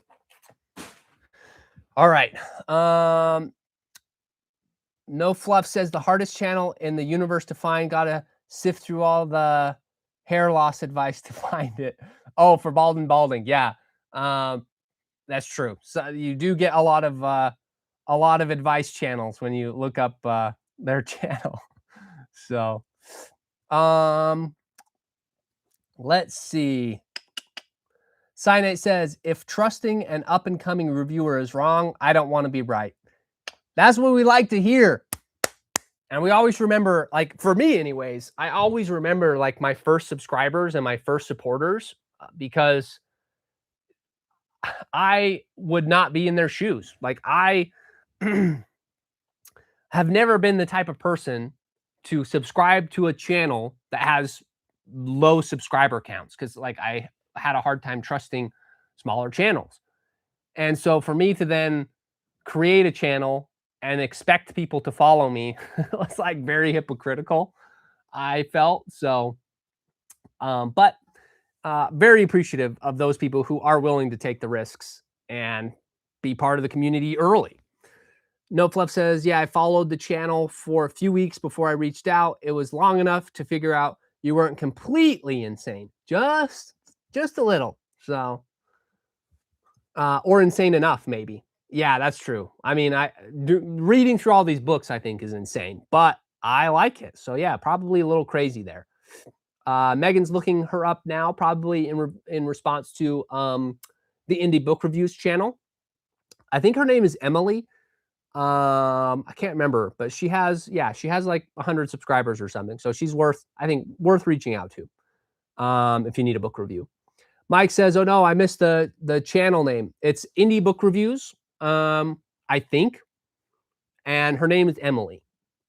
But yeah, I like her reviews. She doesn't post very often, but I think as her channel grows, she might have more motivation to post more often. We'll see, but that's how I was in the beginning. I only posted like, once or twice a month, just as I was testing things out. So I think as you get a feel for things and kind of get a more enjoyment out of it, you post more. Cyanite said, totally aside, I think the Indie Ink Awards is still looking for reviewers for the reading portion. Are you considering getting into judging? Yes, I would like to get into judging. I think it would be it'd be fun to judge competitions, and that would be like a resume builder for the channel and for like what community we're trying to build. So like, I think judging is a good component of that I want to develop. So yes. Again, I don't know if I want to do that this year because I want to get through. Let me see my TBR where we're at. I have in the queue right now, I've read 5, so -5, 127 author submissions. So I want to try and at least get through, 50 of those before we put them on the back burner and do more of the judging type stuff. So yeah, time is really the biggest constraint for me because I have too many hobbies. My wife always tells me I have too many hobbies, which is true. And so I'm trying to consolidate some of my hobbies so that I have time for, other stuff that we're working on. So, let's see. Yeah, thanks Megan for shouting out Indie Book Reviews. That is the channel. Megan said the Hidden Gem Awards was so fun to watch. I'm glad you liked it. I really enjoyed doing it. I think it's going to be fun. My goal is to also, again, it's just so hard to participate in a contest these days. Like the SPIFBO is to the point where it's too big almost for indie authors to be a part of. It used to be a really good opportunity to get your name out there, but now only 300 books are getting chosen from a list of 1,000 or whatever. So you have a 30% chance or a 50% chance of getting your book chosen out of the lottery once a year. That's pretty difficult to work with. I know in my Discord chat we talked about some ideas for improving that, making it more merit based, so that you're filtering out some of the garbage or like people that aren't ready for a submission, so that they're not considered a real application. So there's like some things maybe that could be improved with that. But I wanted to create awards for my community, for people submitting to me, so that there's just more opportunities for recognition to get out there for these authors. So Katie says Brian Lee Durfee is the author of The Forgetting Moon, a fantasy novel by Simon and Schuster Press. I know. That's a bummer. Sometimes I feel like there's a split with traditional and indie authors and publishers. Like, it's almost like you support your own community. So traditional authors are very much like, I don't want to say pretentious, but sometimes a little pretentious. They sometimes turn their nose up because, again, they went through the difficult process of finding a literary agent. So if you can't go through that process, then you're not good enough to publish. if you can't do it the way that I did it, you're not worthy of the words on the page, is sometimes the attitude that comes across with traditional authors. Not always, but definitely sometimes. And I think that that's just a little bit ignorant, and that's fine. You know, a lot of people are ignorant about a lot of things. That's how life is. You just got to give people the benefit of the doubt.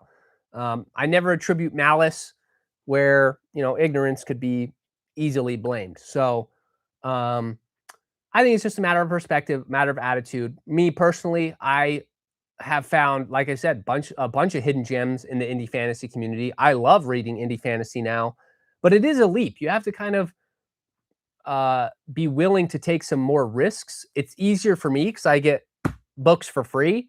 So I take no financial risk in reading any of these books. So I, you know, if I get a bad one, it just gets shelved. It's no loss to me other than a little bit of time. But it's, you know, if you're finding something great in the process, for me, it's worth it. So interesting that was his take, but everyone's entitled to their opinion. JD Tattoo says, I think you would be a perfect fit and wish you the best of luck with it for the Spiffbo contest. Really appreciate that. Like I said, I hope to get a little bit bigger so that we can lend some credibility when we do become a judge. Indie Ink Awards only has a 5-book commitment. Oh, okay. Well, that seems way more reasonable. Sometimes I don't know how these contests work. So I know with Spiffbo, you have to read, like, you're committing to reading 40 books because you have to read 30 of like the qualifiers and semifinalists and stuff. And then you have to read the other 9 finalists. So it's quite a commitment to join that award. But Indie Ink, if it's only 5, I feel like, yeah, that'd be easy to participate in. That'd take me maybe a month and a half, maybe 2. I think I could do that. We'll see. We'll look into that one. Appreciate the comment so that I can see if it's something we want to pursue. Mike says, I've never been a judge, but it is a ton of work. I would recommend trying to join SFINCS, the novella competition, first to see if you like it. Ooh, I like that. Thank you for recommending it.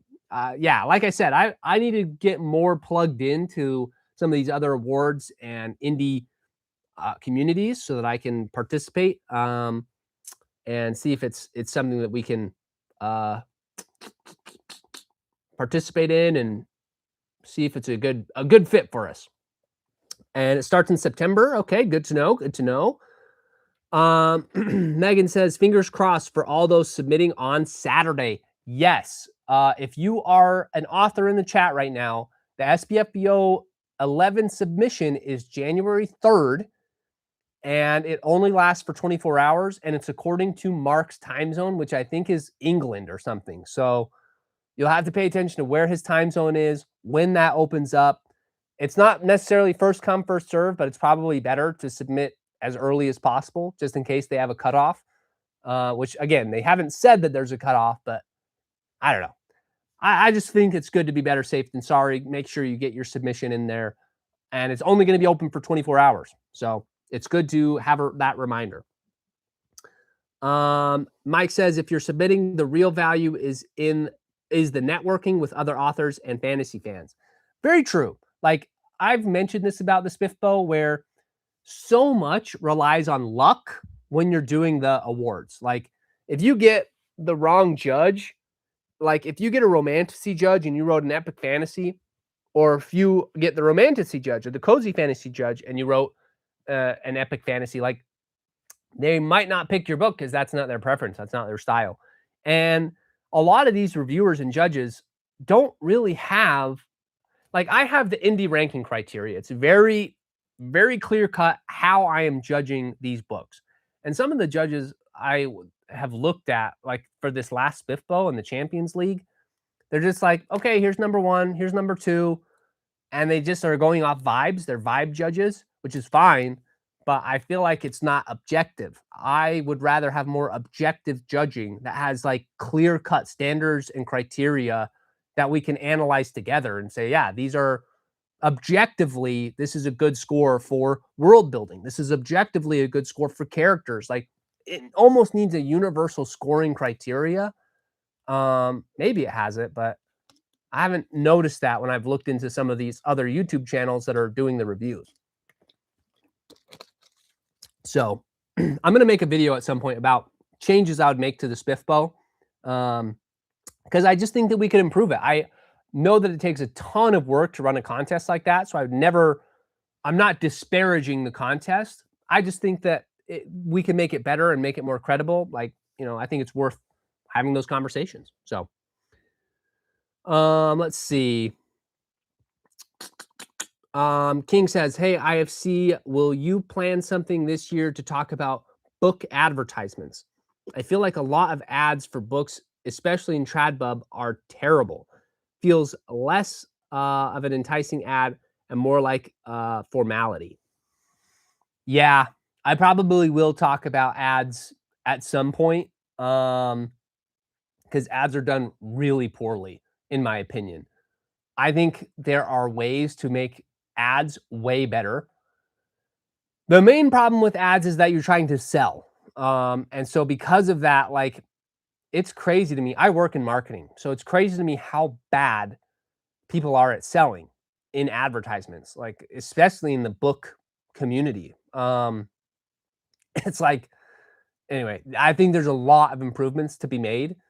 And I think actually that's why TikTok is so good as a marketing channel, is because they have kind of figured out how to really digest a book into some core elements for marketing purposes. It's not always good for like getting a reading recommendation because they don't tell you anything about it, but for marketing, they do a really good job. So yeah, I'll probably make a video about that, talking about how to make a good advertisement, what's going to resonate with people, how do you provide value.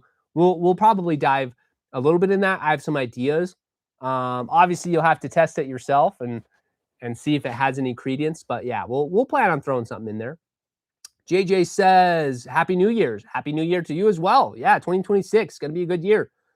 JD Tattoo says, "Have you ever considered writing yourself?" You'll have to stay tuned for that one. Megan says, "Never heard of the Indie Ink. I'll have to look that one up." Yeah, Delilah Wan, she got an Indie Ink award. I think it's one of those that you have to pay to submit to. And I think it is nomination based. So someone has to nominate your book for the Indie Ink Awards. It's not something you can submit to.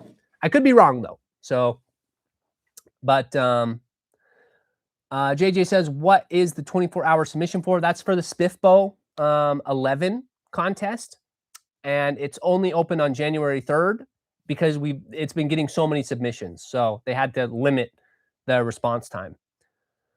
Megan says, "Completely spaced the SFINCS this last year." I need to look into what that is. It seems like you guys all know what that is, so I need to look into it.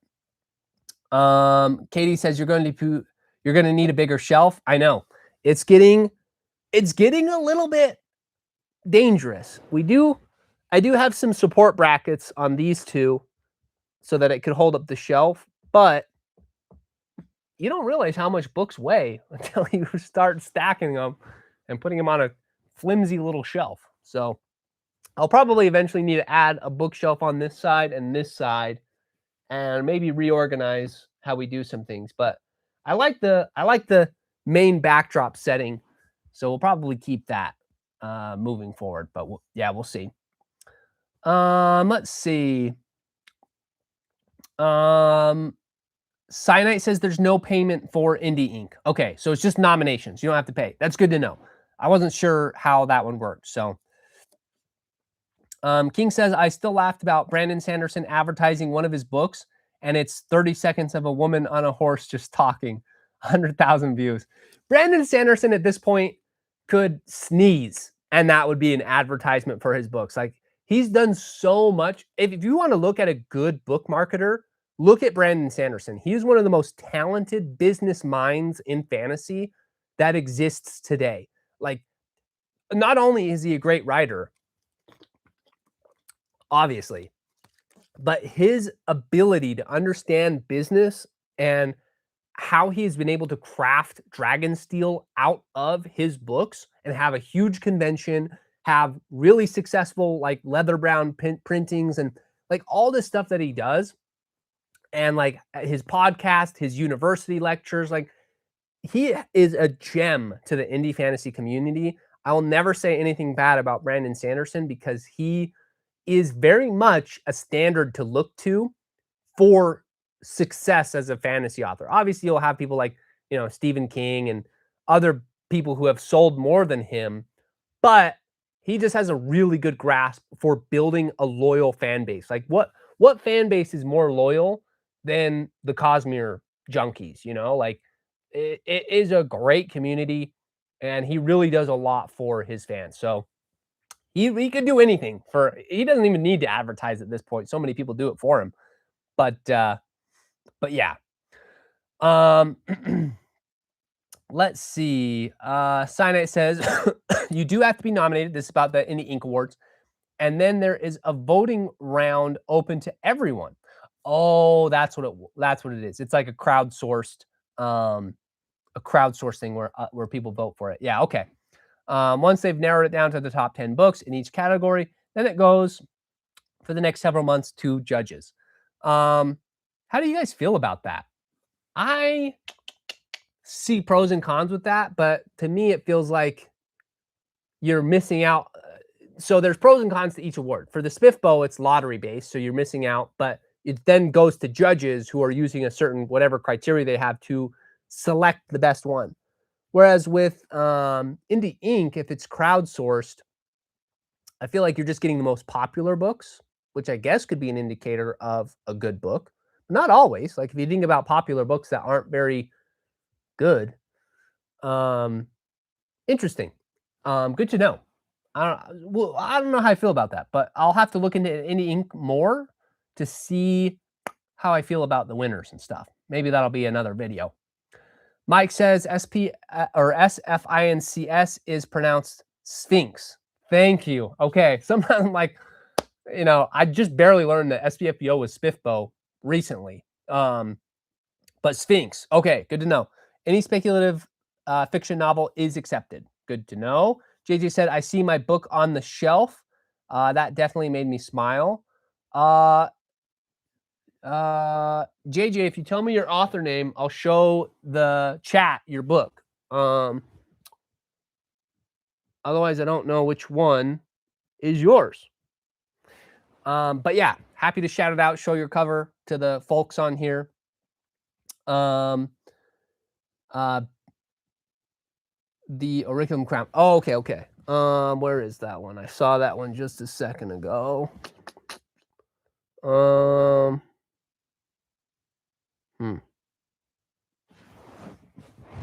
Oh, there it is. So this is, whoa, we almost lost that stack. That was close. So this one is JJ's book, the sometimes like my brain says it a different way, the Auriculum Crown. Is that how you say it? Auriculum. Sometimes it's a tongue twister. Auriculum Crown. So that's a pretty nice cover too. It's got almost like a manga or anime feel to it. I like the white and the gold, so looks pretty cool.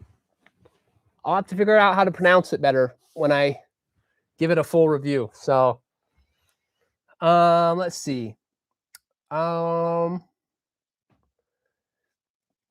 Yeah, Megan likes to see her logo every time I move. Yeah, every once in a while you'll get a glimpse of there's Megan's over there, I think so.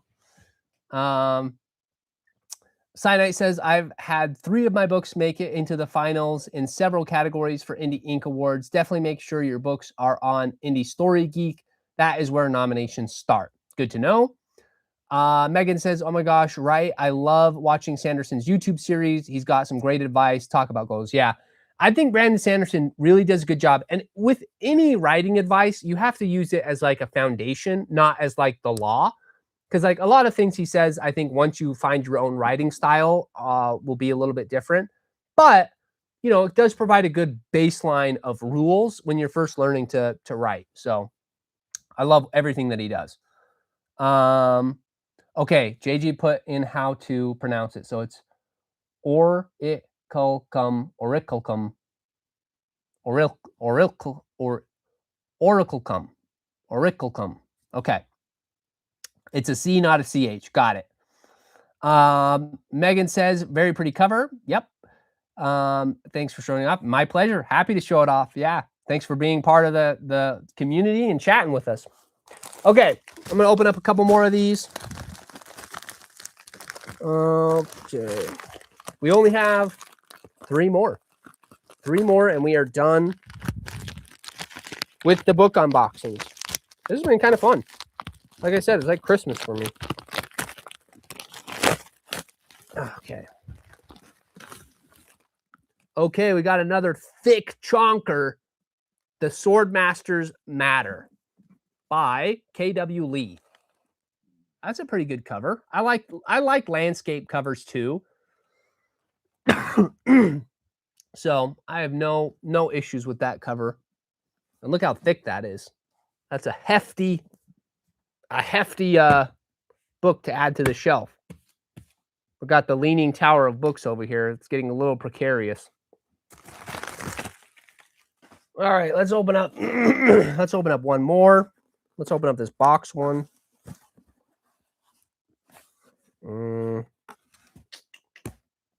Let's use this dragon to open up this box.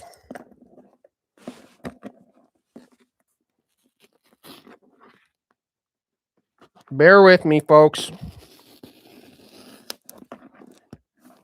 Sometimes the way these things are sealed is like Fort Knox.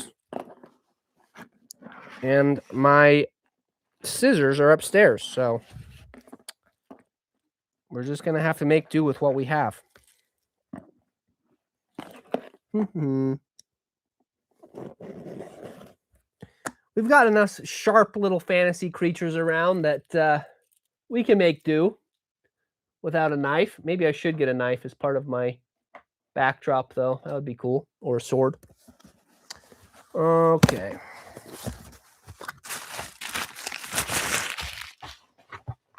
Ooh, that's a cool cover.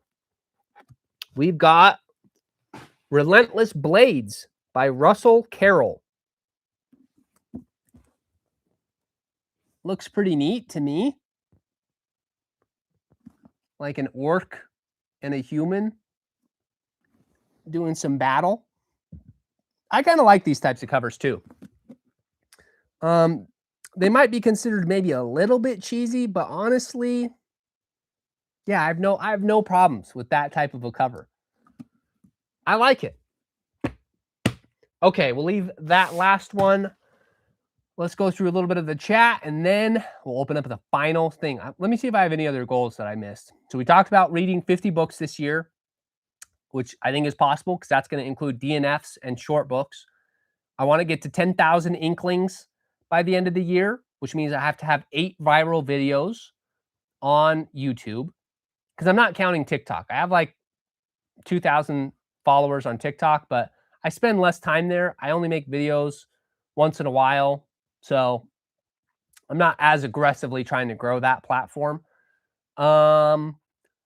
But it is a good way to send people over to YouTube. So, pros and cons. But 10,000 inklings, what we're trying to get to. I want to be a judge for SPIFBO 12. So not this year's judging contest, but next year's. Maybe I'll look into being judges for other contests as well that you guys have mentioned. And then I also want to collab with a bigger booktuber. That's another thing that I've been actively thinking about. I need to come up with a good idea that I can pitch so that I'm actually providing value when I have these conversations. I've considered, my main idea is doing a traditional publishing versus indie publishing debate with a bigger booktuber and have them defend traditional publishing, and I would go after and I would defend indie publishing, and we'd have a little back and forth conversation. I think that would be a lot of fun. I love to argue with people and be a little combative every once in a while. So I am friendly though, since it's all done in good spirit, but I do like to you know, clash with people that have different opinions. It's kind of fun. So, I've looked at like, some of the YouTubers that I like is like Mike's Books Reviews. I like how he does things. Patrick Leo sometimes shouts out indie authors and does indie reviews. So it's good to see his content. Bookborn was a judge for this last Champions League, and I liked her take on a lot of stuff. Philip Chase does a lot of indie reviews as well. He's had conversations with Richard Nell, author of Kings of Paradise. So I think I would have a foot in the door there. And then Jed Hearn, I know, is an Australian booktuber, and he has a lot of writing advice, and he's done self-publishing, so he might be a good one to collab with. So there's a few on my list that I think I could pitch ideas to and maybe do a collab with, but that's something that I want to do more of in 2026. Those are my goals. Those are my rapid fire goals. Okay, now I'm going to get back into the chat here. Let's see. Katie says, just to be sure, now that you have my book, will it be submitted to be reviewed? Yes. If you mean by me, yes. I will review your book. The timing is the question. Like, when will I get to your book? Let's look at where you're at in the TBR. Fireborn is, let's see.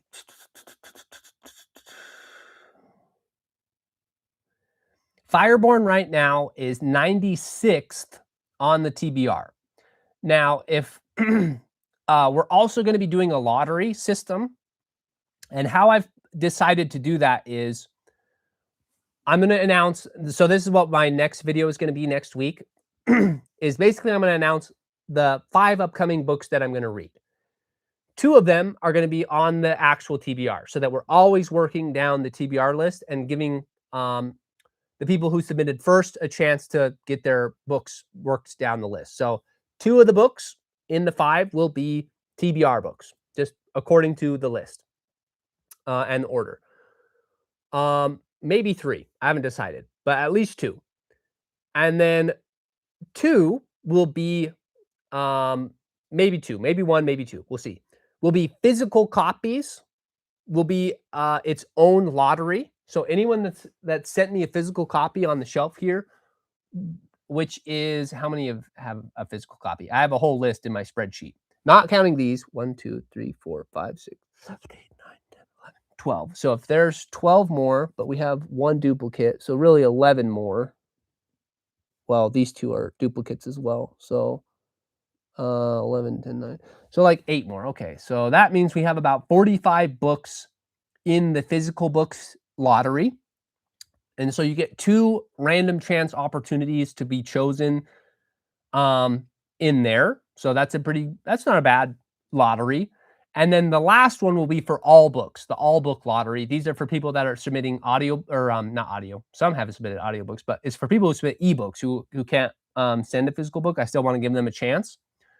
But that will also still include the physical books. So that's everyone in the TBR. So it could be anyone. So really, physical books are getting 3 extra chances to get chosen early. So that's how that's going to work. So yeah, Katie, right now you are 96th, but you have a chance of getting reviewed if you get hit in the lottery. So I can't make any guarantees as to when. Like I said, if I read 50 books this year and you're not in the lottery, it probably won't get reviewed this year, but it would get reviewed more likely next year, depending on, again, the lottery system. So hope that answers your question. Let me know. Let's see. JJ says the cover looks pretty, cool cover. Cyanite says I need an official fantasy themed box opener. I'm gonna have to get one, especially if we do this more often. Again, this was just a big pile up because of the holidays, so I don't think this will be a common occurrence where I get a big, huge stack just waiting for me. But maybe that's what we do. Maybe we wait. But the thing is, like, I add people to the lottery as soon as they like email me or submit. So I'd have to like open everything if they land in the lottery and it's not on the shelf. We'll see. We will see. But yeah, Need to do a big unboxing sword for the cutting through the wrapping. Yeah, I think that'd be cool. You can just hack through it. Ba, ba, ba. Megan says, yeah, we know what to send him for his birthday. He's going to have a collection of sword and letter openers. I know. It's because that box opening was very embarrassing. So now, let's not clip that for anyone to see. We'll let that be between us in this live. The sort of income binding.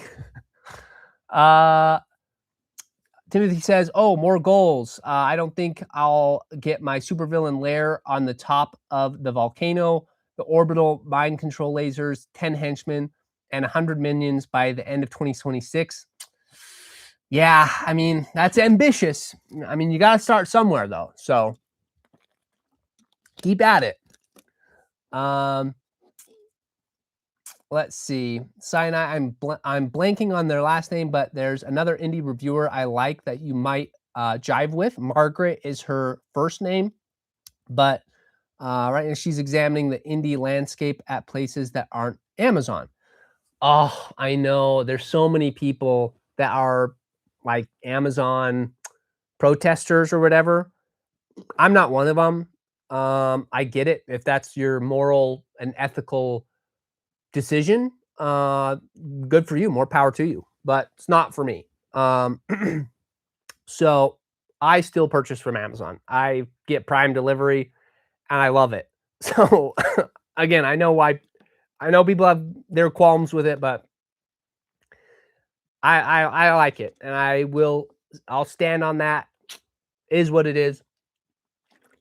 Also, Amazon is too much of a help to the indie community. It's the reason why so many people can publish today. So I get it's doing damage to bookstores a little bit, but bookstores have never been kind to indie publishing. So, there's a little bit of back and forth of like, why should indie publish authors and people, be loyal to traditional bookstores when they've never been loyal to indie publishing? Again, that's not true across the board. And there are ways to publish without Amazon. Draft to digital is a big one. That is a good resource for authors. But I think excluding authors that use Amazon to publish is a bit, in my opinion, again, I understand it, but to me, it's a little ridiculous. But to each their own. It's not for me. I have no limitations. I understand the constraints of indie authors, and I try to hold as little against them as possible. They already have enough working against them. I'm not going to hold a moral standard to other people. I don't like doing that. So to each their own. Let's see. But yeah, I'd be interested. I'd be happy to collaborate with her. If we find the name of the channel, I'm happy to work with her and see if we can chat. Maybe that's something we can chat about is our disagreements on Amazon and maybe look into other options, and maybe that'd be a good conversation. Jacob, welcome to the chat, says, love all those YouTubers you mentioned. It would be cool to see any of those collabs. Yeah, I like all those YouTubers. I think they do a great job highlighting fantasy, bringing attention to books that are traditionally published but just aren't as well known. They do a great job mentioning series that are not as well known. So I like to consume their content. So you have so much to balance. That's a cool system, though. Thank you. Tobias likes the system. Appreciate it. I'm glad that you like the system because, again, I wasn't sure about it. That's what I'm going to try and do. I think it provides some fairness to the people who are, first come, first serve submitters. And it also gives people a chance to be read so that they don't have to wait 3 years in my queue before I read their stuff. So it hopefully will give a little bit of a balance. Megan, I like the system, gives everyone a good chance. So yeah, I think we're all in agreement that we can improve of the reading system, hopefully. Tobias says you should also maybe get to pick one just based off of your own desire. Maybe that's what I'll do. Maybe we'll do 2 TBR submissions, 1 physical lottery, 1 total lottery, and then 1 IFC pick.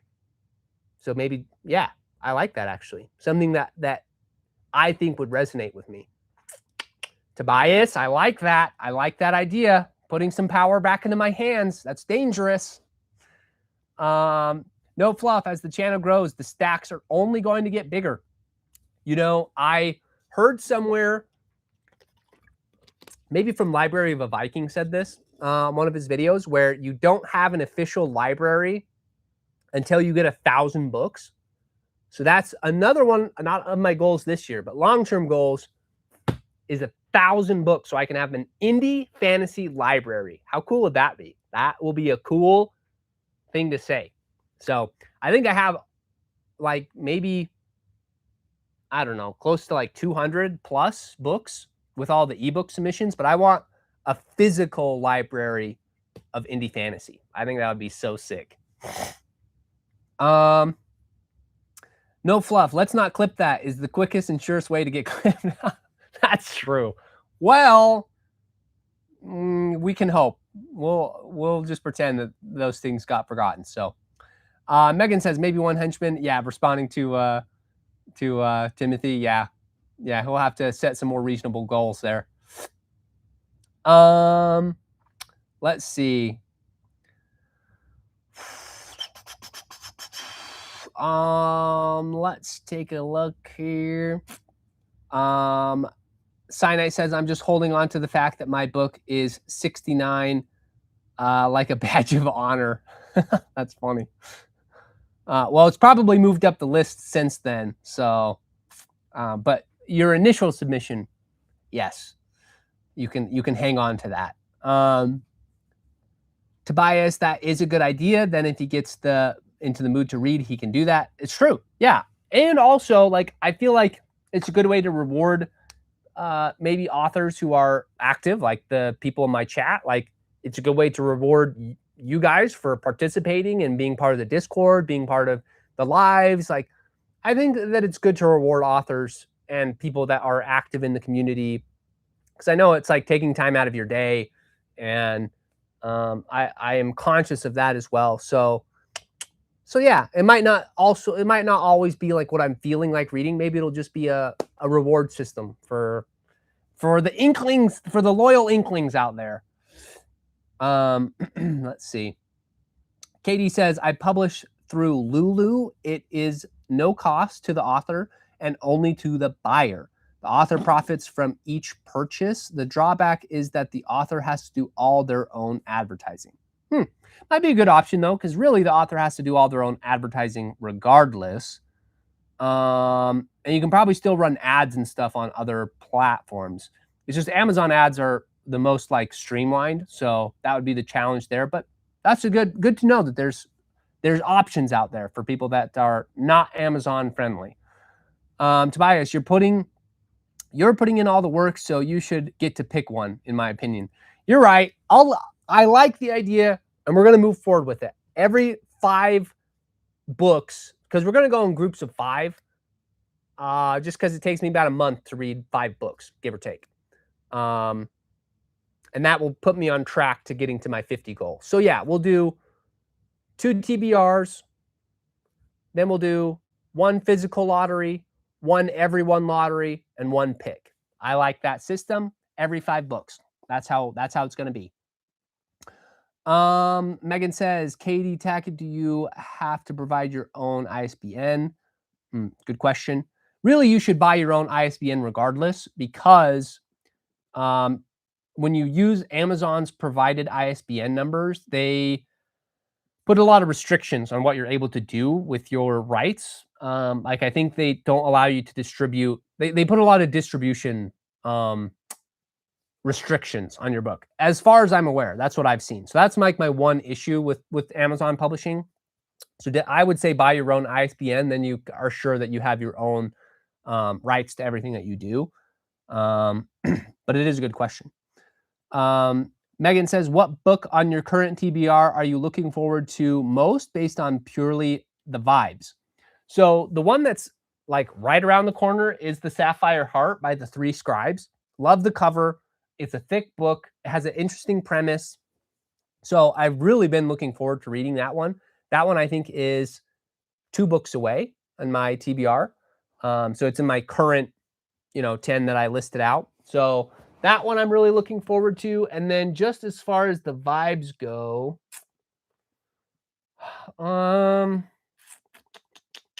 that's a good question. I'll have to like really look at some of these to give a better answer, but like, like there's a couple. Yeah, that's just it's a good question, Megan. It's just, I like so many of these different books for so many different reasons. Like I read the blurbs that get sent to me and like they'll catch my interest, but then I get sent so many blurbs that sometimes I forget what the books are about because my memory retention my RAM is not that good. So yeah, I don't know that I have an answer there, but lots of good stuff, lots of good books, lots of good covers out there. But yeah, I don't know that there's necessarily one that's like I'm really itching to get to as of now. I know there's a few on here that have like won awards and stuff that have submitted to me. So I'm always interested in those, but also like part of the fun is just the randomness of which books I read. So I do get a lot of epic fantasy, which is my favorite genre. So that's the other thing. Like if I got less epic fantasy, I think it would be easier to choose because I would just pick whichever one has the coolest epic fantasy premise. But there's just a lot in that category. Okay, I'm opening up the last book so that we can get the full thing off the list. But this one is The Men of the Mountain by Drew Harrison. Looks like an ARC copy for me. Nice. Always cool to get those. And a pretty neat cover. It's got like a mountain in the silhouette of the archer, which is kind of cool. Okay, so those are all the books. We're done with the unboxing part of the stream. So that's a lot. We're going to have to add it to the bottom shelf. I have to set up a support bracket for that one now because that was just for decor. Now we have to make it functional now. Let's see. Let's see here. I missed a couple of the chat. Let's see. JD Tattoo says, I would gladly send you 2 of my books, paperback or hardcovers, to add to your library. Email has been sent yesterday. Okay, yeah, I do try, just so you know, I do try to respond to all my emails on the weekends usually and like all the book submissions. But since I have the day off, I'll probably be able to get to that response today. So I'll probably get right on that after this stream and respond. I think I have like 5 more in the queue that I need to respond to. So they keep stacking up. I can never get ahead. I try. But I'll respond today, I promise. Megan, right? I'm thinking I'll be sending him book 2 and 3 for the next holiday once they're both out. Gotta round out the trilogy. I'll never say no to that. I love having the completed sets, but I also will say, as a reviewer, here's kind of my policy. I ask authors to send me their books. This is a cost to them. They're not making anything off of it other than maybe a review. So if I like your book, I like to buy your sequels to support you as authors, because then I'm not buying as many books where I will go into financial debt over my ridiculous hobby of reading. But it gives me a chance to support the authors that I feel like have done a really good job, that I want to support their career, support their writing. So I I don't usually tell people to send me their rest of their sequels just so that I can have a chance to support you if I end up liking your stuff. Because obviously I don't know if I'll like it or not. But so like Kings of Paradise, I bought his rest of his stuff. I'm gonna buy Blood and Soul by Brett Lurie. Um, I'll buy the next Tears of the Fallen, Sparrow Singing of Dying, which is the next in the Design of Darkness series. Like, I do like to be able to buy those books so that I can support indie authors. Like, that's my version of doing my part outside of the reviewing. So, yeah, you don't have to feel obligated to send me the rest of your series at all. Um, let's see. Katie Tackett meant going back and forth talking about Lulu in the chat. Book quality is good. Yes. If that book that is a indicator, I would agree. It's a really good hardcover. So let's see. Yeah, Sapphire Heart is on my February TBR doing a heart theme.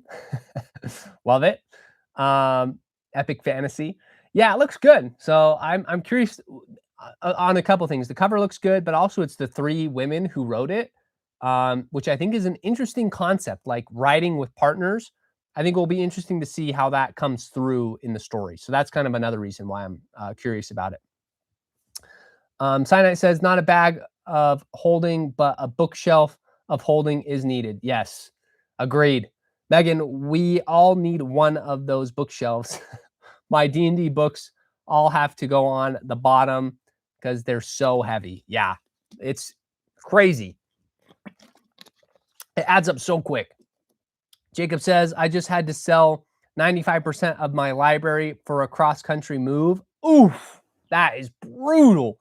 Yeah, I can never move once I start building the library because again, the weight of all those books would be so difficult to haul. So that's brutal. I feel bad for you. It hurts, but I'm excited for adding some more indie fantasy this time around. Yeah, you'll just have to, add all these books to your TBR moving forward. You'll have a library that will look like mine.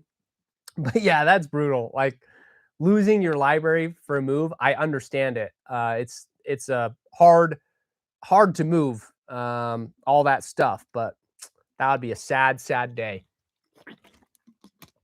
Tiffany says, what a great way to support the indie fantasy community. Thank you. I hope so. I want to do more than just getting, I feel really privileged and blessed to be able to have a free hobby. Not very many people get to just read for free, other than Kindle Unlimited, I guess. So I do feel very, very lucky.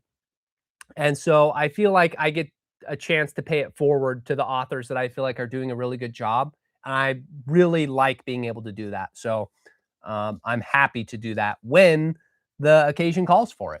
So that's amazing. Agreed. Once you like something, then yeah. Like I can't obviously buy all the books that get submitted, or I'd be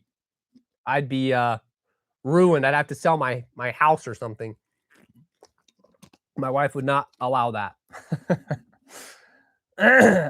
King, this has been a fun stream. Have a good one, IFC. Yeah, thanks for joining. I'm probably going to wrap it up here. It's been a couple hours. Wow, that went by quick. So we're probably going to wrap it up in the next 10 minutes or so, maybe 5 minutes. We'll see. But it's been fun to chat with everyone. It's been a good stream, I think. Got to do a lot of unboxings, which was fun. No Fluff says, I need a second house for storage if I didn't switch to ebooks. It's true. Like it adds up so quick. You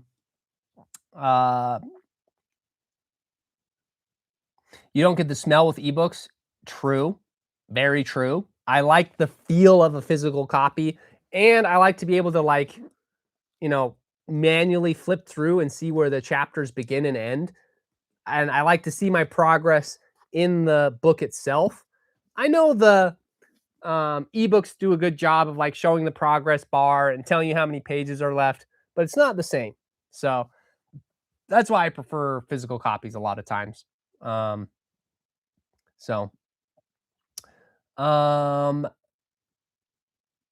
Infinimata says, I gave away 3/4 of my books when moving cross country 12 years ago. Ooh, that is, you guys need to stop telling me that. That like hurts me. It hurts my soul to hear that. It's like, I'd be like carving away my arm and giving away my arm to give away all the books. It's just so painful. The Mighty Chronicles said, I hope you enjoy my book, The Mighty Chronicles. You are really helping a lot of indie authors like me. Let's see if was the Mighty Chronicles, was that a physical copy that got sent over? If so, I will feature it. I don't know if it was though. Sometimes it's hard for me to find it amidst all the stack of stuff. I don't see it, but if I'm wrong, tell me and I will give it another, I'll give it another look. But yeah, always happy to do my part. Like I said, I feel like reviewing is easy, writing is much harder. So reading is just my hobby, and I just talk about it. So I'm happy to talk about my hobby anytime. There, No Fluff says maybe there's a market for bottled book smell. Just spray it in the room when you're reading an ebook. True, or maybe wear it at a cologne if you, as a cologne, if you're looking to attract other book readers. Truth Justice says, oh golly, I made it. Totally spaced the start time. No worries. Yeah, I know that it's midday, so it's kind of like a random time to do a live, but I have things to do later this evening. So I wanted to try something different and just see how it went. We had the day off, so why not? Usually I have work, so that's why it's pushed into the evenings, if it's a weekday. But glad to have you here. Tiffany said, I prefer Kindle, but I love the aesthetic of having a physical library with all my favorite books. Yeah, like especially at night when you're reading, it's easier to read an ebook because you don't have to have your lamp on and you can just scroll through your phone. But sometimes I get distracted with my phone is the other thing. But I do like reading ebooks as well, like for sure. But having the trophies, as I call them, is very nice.